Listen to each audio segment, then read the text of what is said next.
Beth got us a question in on what is the best lightweight hiking boot for entry-level hiking. So what we're going to do is we're going to head down to the store, grab a bunch of boots, and see if we can't start to identify what is it about a boot that makes it lightweight and entry-level. Where did it park?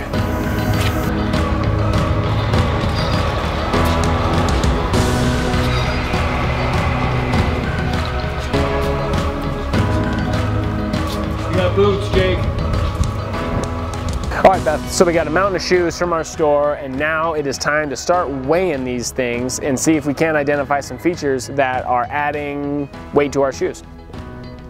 All right, so after weighing all these shoes, it definitely seems like having a waterproof liner is going to add a little bit more weight than if you don't have a waterproof liner, but certainly pluses and minuses to having that liner. So depending on the type of hiking you're doing and where you're doing it, would really help determine whether or not you should look to have a liner or not. The material that the boot is made out of, so the full leather boots tended to be more heavy than the boots that were either a mixture of leather and some synthetic materials, and definitely heavier than the just fully synthetic boots. Grommets, whether if they had a metal grommet for the laces, that seemed like it was adding a little bit of weight, but a little harder to tell because the shoes that did have metal grommets also had some of those other features that added weight as well.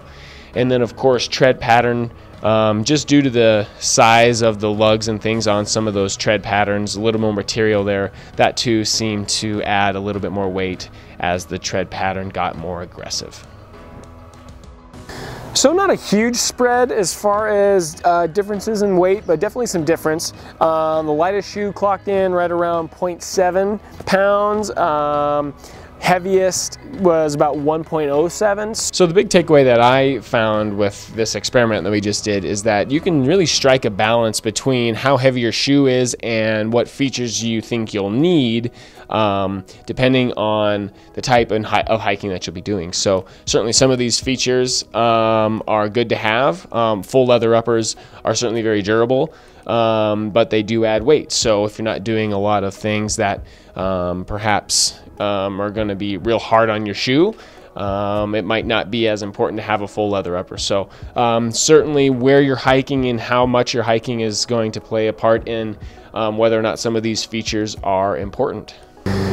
All right, so I think we just did a pretty good job of weighing these shoes and really identifying the features that we think are adding or detracting from weight. So material, grommets, tread pattern, liners, things like that. So now what I think we do is let's call Oboz and we're going to talk to Matt and let's see if he can't confirm kind of what we saw here and really what to look for when you were looking at lightweight hiker. The most important aspect, I mean there's several different aspects of a hiking shoe that you have to consider, but the most important, which is the most obvious, is actually fit. You can have the best materials, the best traction, the most breathable, but if it doesn't fit properly, it's just not gonna. You're gonna have issues. You really want to kind of narrow it down, no pun intended, to the proper fit. One company is going to fit different in the forefoot and the heel. The way they do that is you have a couple different parts. So you have what they call an upper. It's got 3 of these here. The upper actually gets wrapped around the last. It's flipped over. And they put what they call a lasting board in here. They either stitch it or they cement it. So that's also going to add a different fit to it. So this kind of construction is called a strobolast. Strobolast is going to be softer than a board-lasted shoe. These two pieces of material are a little bit different thicknesses, so that's also going to give it its flex as well. So if you need like a stiffer, supportive shoe, look for something that's board-lasted. If you want something that's a little bit more flexible, more athletic fit, then look for a strobolasted. Once these materials go together, just take this one for example, then you have the bottom. So that top and the bottom are going to be cemented together. Also in the fit, there's going to be a shank right here. So most companies are using nylon shanks right now. A lot of folks think that they're not very durable. They're actually very, very durable. It's rare that they actually break. But what that's going to do is it's allow your foot. It's going to allow your foot to flex in the forefoot like it wants to do, but it's going to give you support back for your arch and heel. You have two heights I should say. So you have a low top and a mid, and sometimes even higher. If you're looking for something to support around the ankle, I would go with a higher cut. But if you want something that's a little bit softer, a little bit more breathable, I would go with a low cut.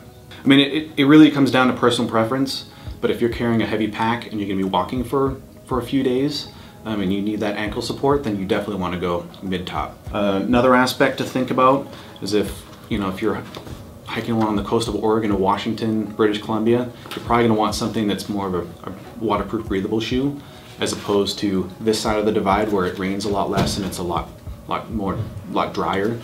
A lot of thru hikers prefer a non-waterproof shoe because most people's feet are going to get wet anyways. And if it's non-waterproof, it's going to dry out quicker than a waterproof shoe in the evening, when you're actually sleeping in the tent or whatnot. So that is a consideration to take in. So if you know you're going to be hiking in the rain, then a waterproof shoe is going to do you well. But if it's just going to be the occasional dew and grass in the morning, you're probably better off with a non-waterproof shoe. So Beth, thanks for getting us your question and making episode 26 happen. Hope it helps you identify a lightweight hiker that's going to be best for you. Big shout out to Matt over at Oboz for really helping us track down those features and identify what makes a good lightweight hiker. And if you're in the market for lightweight hikers or hiking shoes, you can always find them at North 40 or north40.com.